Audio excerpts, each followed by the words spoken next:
So,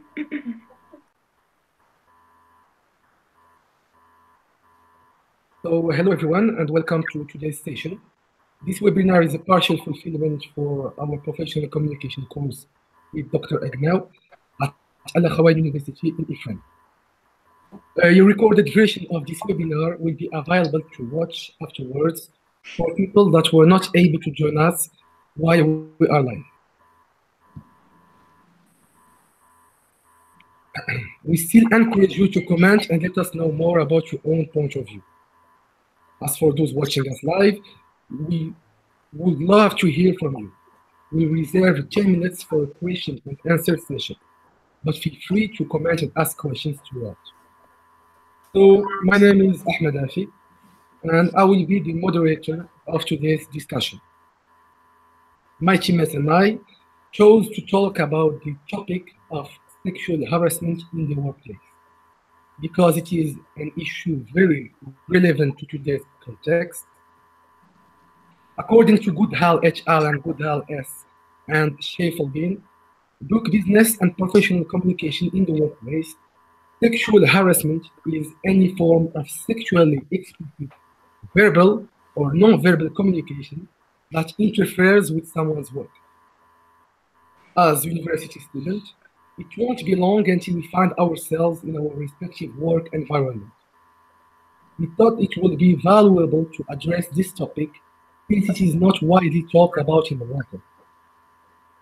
To do that, we chose to a role play to hear different viewpoints on this matter.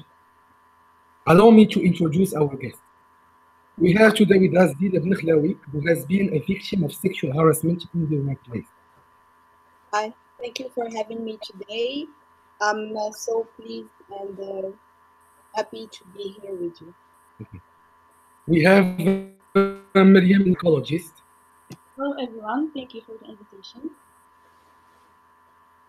Fatima Azzahra Bakari, our HR Director. Hello, thank you for the invitation. And finally, Ghita El Alaoui, our Legal Counselor. Hello everyone, I'm very pleased to be with you. So thank you all for accepting my invitation. So we will begin with a question for Meryem. From a psychological standpoint, how is sexual harassment in the workplace defined? Well, first of all, thank you for the invitation. As we will discuss now, sexual harassment is considered to be one of the issues that people are suffering from in the workplace. Psychologically, we define sexual harassment as a behavior. It can be either verbal or non-verbal that is directed to a specific person. It can be in the form of remarks, for example, on the desk, comments. It can be even insulting or touching. There is the gender harassment, which means, for example, I am harassing a person. It can be either from the same gender as mine or a different one. There is also the unwanted sexual harassment, which means I am harassing a person, but the person doesn't accept this action because it's inappropriate. So, Okay, thank you. Zineb, I have a question for you. I understand that you have experienced something similar to this. Can you please share with us? Hello, so my name is Zineb Nakhlaoui. Yeah, for sure, I can share my experience with you. I had a very hard experience with sexual harassment in the workplace. So first of all, this was since my first day in my previous job. The director used to tell me things that were anything apart from professional, like compliments such as you are beautiful today. He used to notice every detail in me, like if I dry my hair, if I do my nails. Anyway, as I said, anything apart from professional. And I was very hated by my teammates. I was bullied. I faced a lot of problems, a lot of things in my work, and I wanted to have like a higher position. Like because if I had a higher position, I could handle the situation. And one day, the director called me and he asked me. I wanted to do him a favor. I I wanted that position. I had to do him a favor. Of course, I refused. I was so down, so weak. I felt so bad. I couldn't handle the situation, and that was so hard for me. Weeks after the weeks after what happened, I left the job for another job because I couldn't handle the situation, and that's it. That was my experience with the workplace. I didn't tell anyone. I couldn't talk to my teammates about this, and I just left. Okay. Thank you, Zineb. Meryem, could you tell us something about what Zineb went through? Well, first of all, Zineb, I am very sorry to hear this, going through all of this, and thank you for sharing your experience. The type that Zineb experienced is called co-sexual harassment, which means that I am asking a person, for example, a relation, a sexual relation, or a favor, and the person accepts this action, either for money, for example, for promotion, or viewpoints of women. Yeah. Right, Zineb?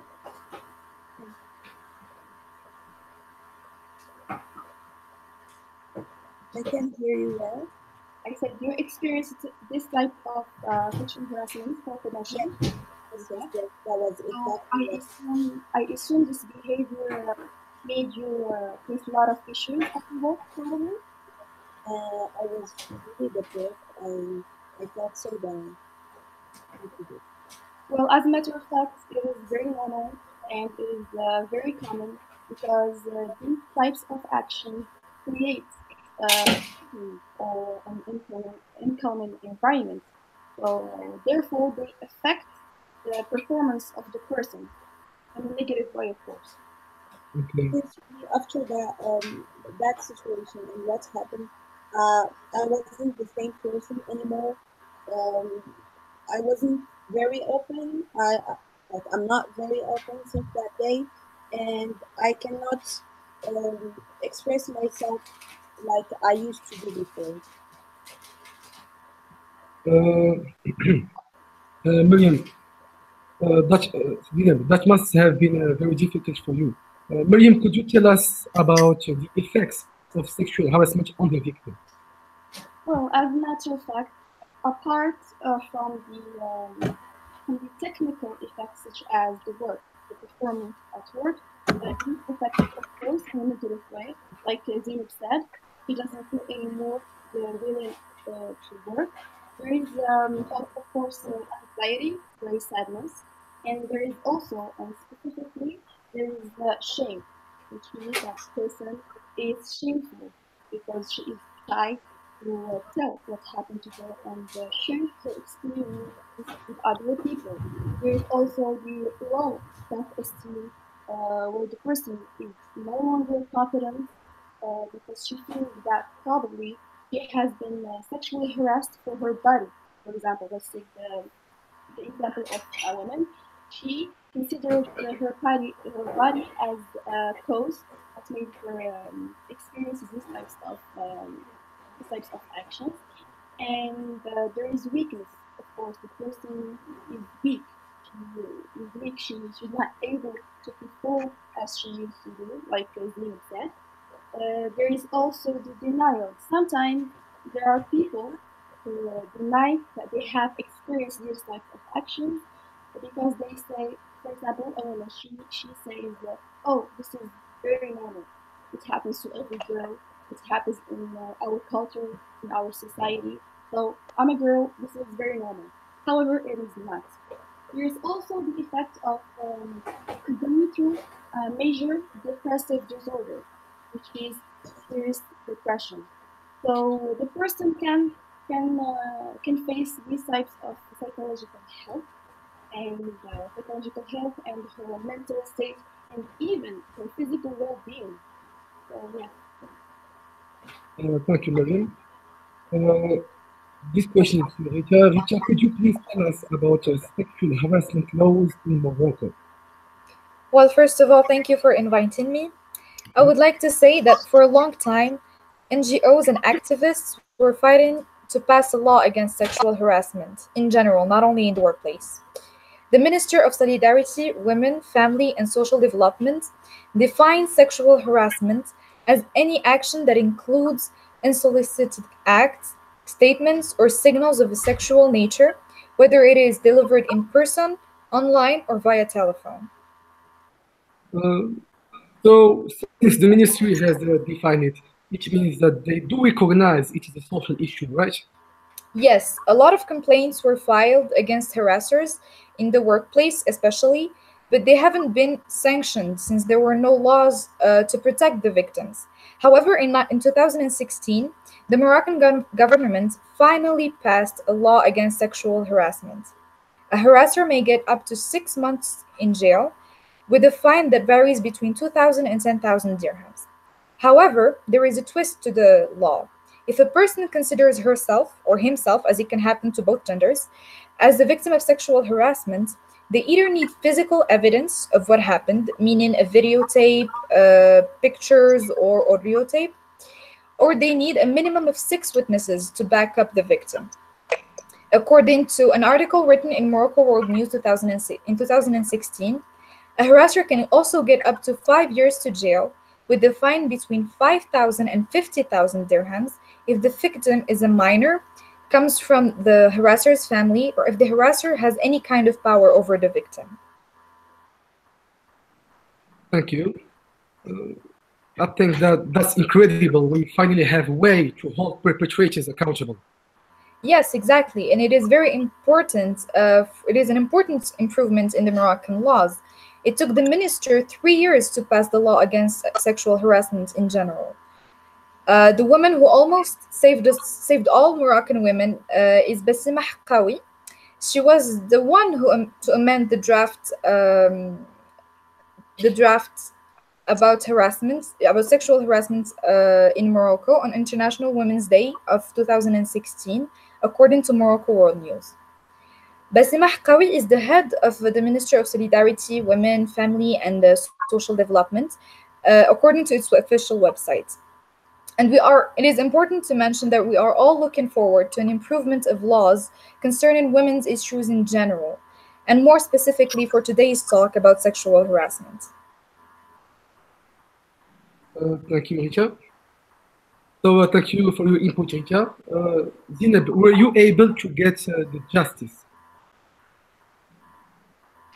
Sincerely, I didn't even think about going through these steps because I was afraid of what the society can think about me, about how people will see me. But if it's happened to me again, I will probably go the pursue him. So back at the time, no, I didn't think about it. But now and how mature become after what happened, I think I could have I should have let my pursue him. Okay. Fatima Azzahra, what do you think about Zineb's case? As an HR director, could you tell us more about this issue? Yes, so any respectable organization must have a zero tolerance policy when it comes to sexual harassment. That's the first thing that comes to mind when talking about how to deal with it. Also, it's part of the company's culture to implement polite and respectful conduct between the co-workers to make sure that everyone is comfortable, and to also help them be able to perform at their jobs. After all, that's what being a professional organization is all about.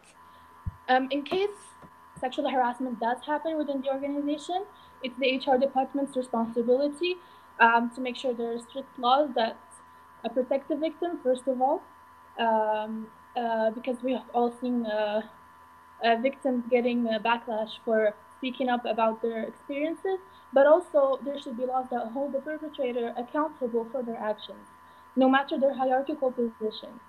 Unfortunately, not all companies follow these basic rules, and that was the case for Zainab's previous employer. It's no surprise that she was driven out of her job.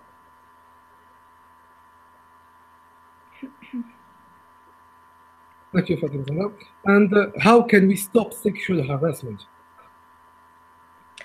In my opinion, the best way to deal with sexual harassment is to prevent it. First, by raising awareness and by creating a safe environment for employees to be able to report any misconduct.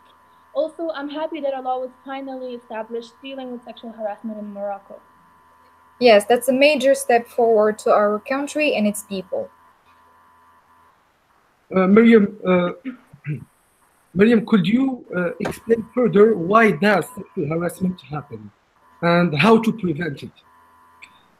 Well, first of all, there are a lot of causes, but the most common ones are we have, first of all, socialization, which is like the process that starts from childhood, in which people are behaving based on habits, based on values that are only acceptable by their societies and their culture.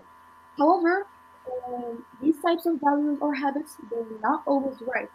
For example, like the idea that we have brought up with, for example, the man should work and the woman should stay at home and and should only take care of her children. Second, there is like, for example, this person is different. Either she can be attractive, she can be beautiful, she's holding a very important and essential position. For example, in politics, we have a lot of women who hold some very important uh, positions in society, in politics. So I am going to harass that person because of the position, for example. If she is a woman and she is superior to me, I will harass her. And in order to put her down, to destroy her motivation. And there is also the power game. Like I said earlier, the man is better than the woman. Um, so, however, there is like some solutions. If the sexual harassment happens, the person should go and talk to the other person who's harassing him. For example, I feel anxious, I feel sad, I feel offended when you do this to me, and I would like you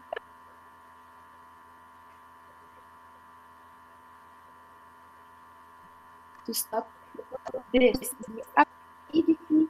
I would like you to stop this, for example, and if the person is like facing psychological issues, the person might seek medical and help, either from psychologists or psychiatrists. If there is no sexual harassment, then we can take some caution. For example, in my work, I can be careful concerning the boundaries. For example, I have to set limits with people, paying attention to my relationships with my colleagues, keeping privacy, which is a very, very important thing that we should stick to in our workplace. There is also the fact that when a person wants to communicate with another person, she should be very, and I insist, she should be very clear in what she wants to say, either physically or verbally. And there is also the fact that when I want to convey a message, when I want to address something to a person, I have to say, or at least anticipate what I am expecting from the other person as an answer or as an action. So yeah, these kinds of questions. Exactly. So, thank you, Meryem. Now we'll be taking your questions. So we have here questions. Is sexual harassment from Nordin Aradi? Is sexual harassment frequent in Morocco? Can someone answer this question? It is pretty frequent in Morocco since, I mean, just the fact that we do not hear about it doesn't mean it doesn't happen. It's just that there are no people to back up the victims, and there are no people who help and who would be able to, lessen the burden of these victims, who are faced to society, to judgments, to bullying, just as our victim today here, which I'm very sorry for, and yeah, but it does really happen. It's just not mediatized that much, and especially for the workplace. Also, I would like to add that sex is a very taboo subject in Morocco, so anything related to it is not talked about. And also, there's still this very prominent rape culture in Morocco, and there's like a lot of victim blaming. It's always the woman's fault, where I'm talking about the fault being the woman's, because and women tend to be the victims of sexual harassment more than men. So yes. It is very frequent. I just want to add that for me, sexual harassment is also frequent in Morocco because I have a lot of friends that suffer from this in the workplace, and they have to leave their job every time to look for another job, and they finally get a job that they will they will face this every time whenever they want. So thank you, everyone. Uh, we don't. I think that we do not have any other questions.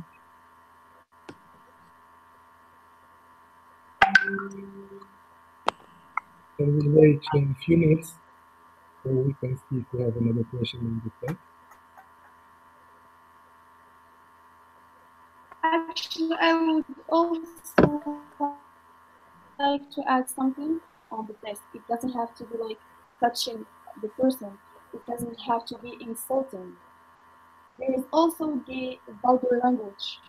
For example, not talking in a appropriate way to convey the message. This is considered to be one of the factors that can lead to sexual harassment because we are at the workplace. So there is professionalism. People should be professional, not only in their work, but also in the way they are performing their work. So yes, like I said, privacy. People should pay attention to the relationship with people in order to prevent sexual harassment. Thank you. We have another question. So, how do I recognize sexual harassment in the workplace?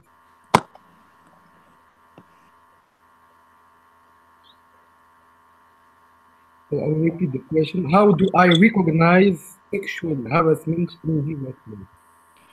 Recognizing sexual harassment in the workplace, it could be very difficult because if the situation isn't very bad, you have to have proof of repetition of the same act, either documentation or like a written documentation or a video or an audio file. Also, it helps to have witnesses. For example, if you have coworkers that you trust, you would ask them to kind of keep an eye out for when the perpetrator is near you. Um, Also, any situation that leads to inappropriate behavior or inappropriate talk, like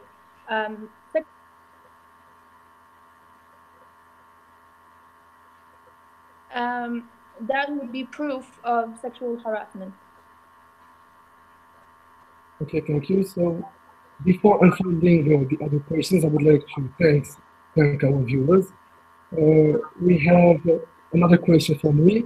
What triggered the implementation of laws against sexual harassment? Well, I would say that since those last years, we have heard a lot of issues concerning sexual harassment about victims who not especially for the workplace, but they have been encountering sexual harassment in the streets, in buses, in everywhere basically. And the fact that I mean that we got a lot of complaints from those victims shows that this component of society is taken for granted. So this is what actually triggered and what pushed the government to take action, because you cannot let harassers just slip away, and they will just redo again their behaviors, which will have a negative impact on all the aspects of our society. Yeah, that's why like I said earlier, the person, if the other person doesn't stop her action, she should immediately report it to the administration, to the HR management, so that they can gather and try to find a solution, or they can maybe take it to the legal step. Thank you, everyone. We have another question from Moderator. Why did we choose this topic? Why did we choose the topic of sexual harassment in the workplace? Well, I guess it touches everyone in the society.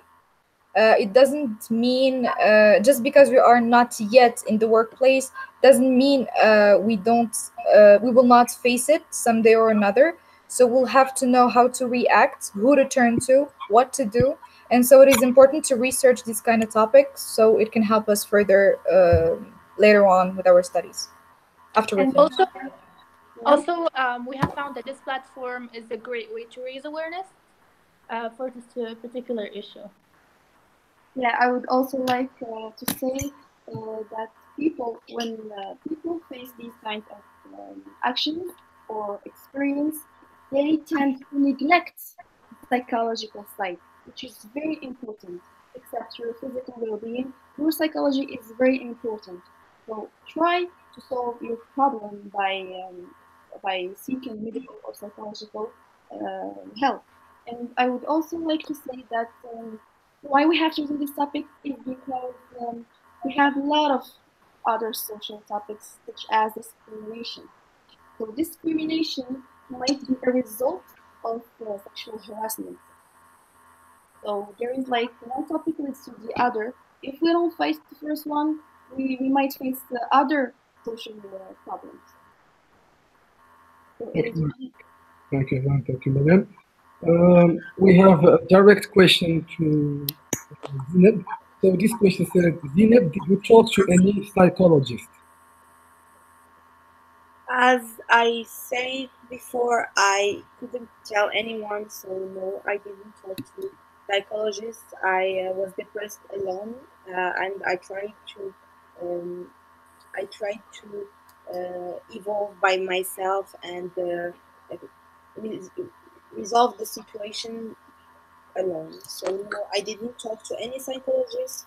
I felt alone for a long period, and that's it.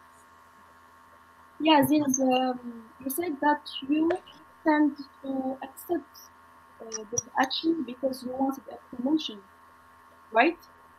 So to answer your question, Ahmed, he wanted like a promotion. When the person wants a promotion, he can't go to a psychologist and tell her problem. He can go to the HR and I tell.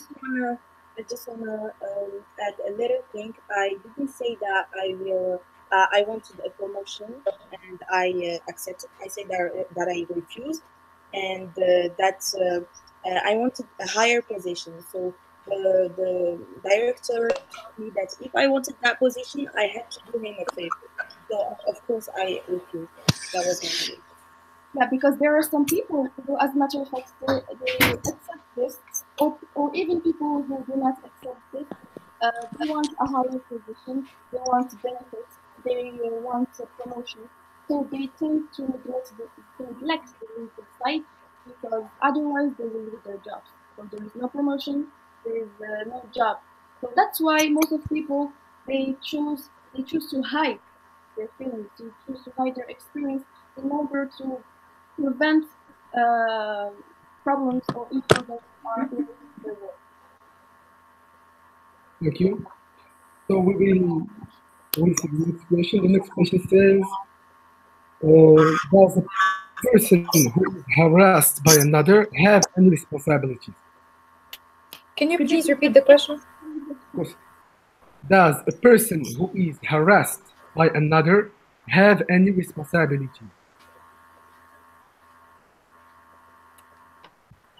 To some extent, as a matter of fact. I would like to answer this question.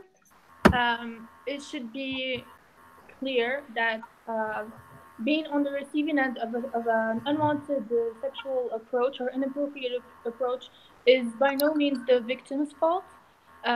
It's the perpetrator's fault who took it upon themselves to um, to kind of overlook the laws, overlook the personal boundaries of every person, and to choose to um, kind of exert their power on that person by being inappropriate to them.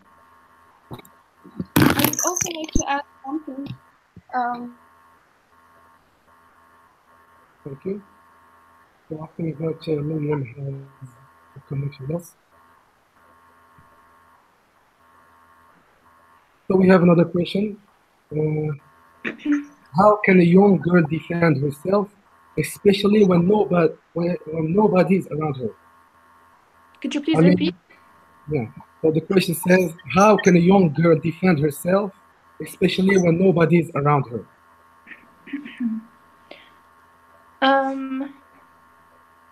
We're talking about the workplace environment, so I would say that within the workplace context, there's always some sort of laws that create a safe environment for the person.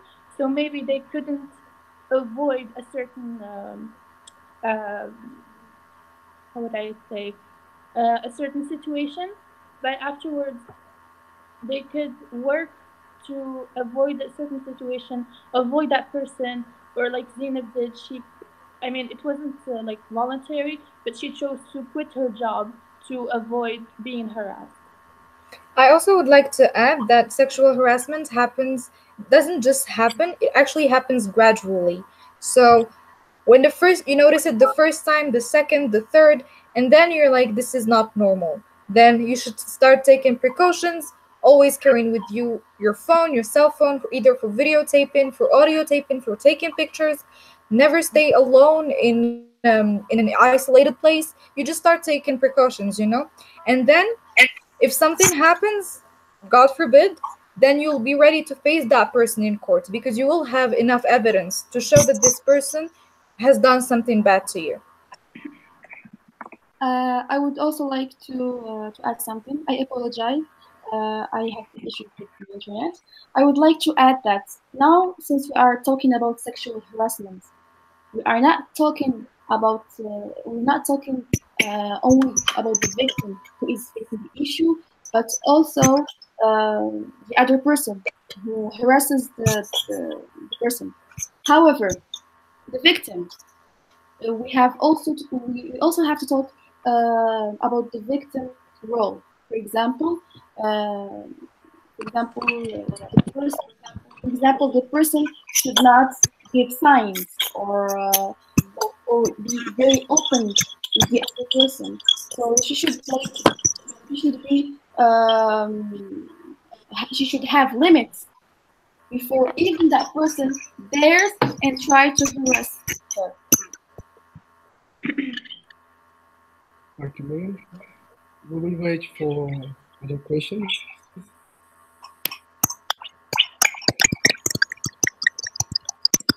We'll wait for the questions on the chat. So thanks again. Thanks to all of you. Could you please repeat? We are waiting for other questions. Okay. Zineb, can you hear me? Yes. I would like to know how you feel now since you opened up about it. I would like to say that I'm not the same anymore. I feel stronger, more mature.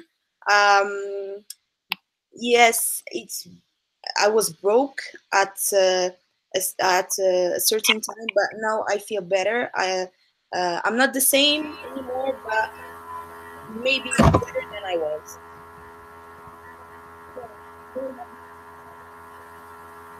So we have another question.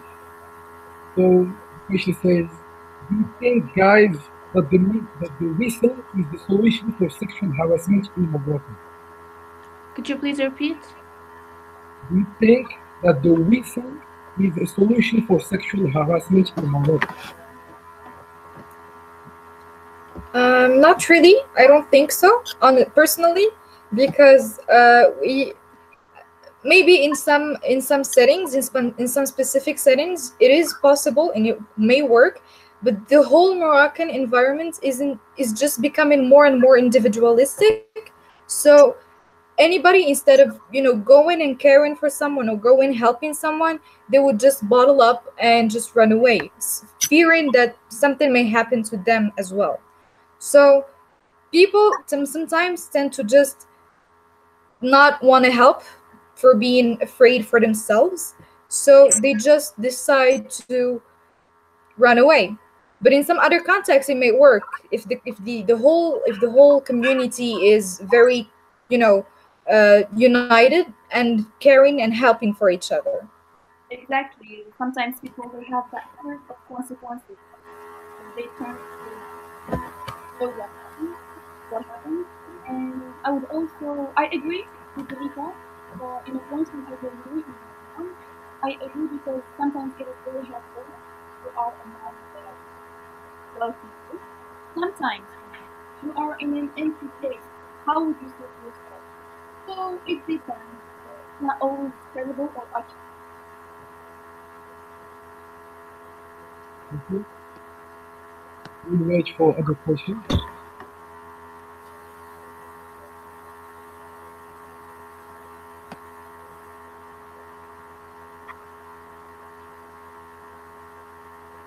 Okay, so I think there is no other question. So that concludes our discussion. So thank you all for participating. Thank you, Meryem, Fatima Azzahra Bakari, and thank you to our audience. It has been a pleasure. And I would like to remind our viewers that a recorded version of this webinar will be available to watch. So do not hesitate to share this link with your friends and on social media platforms. Bye everyone. Thank you.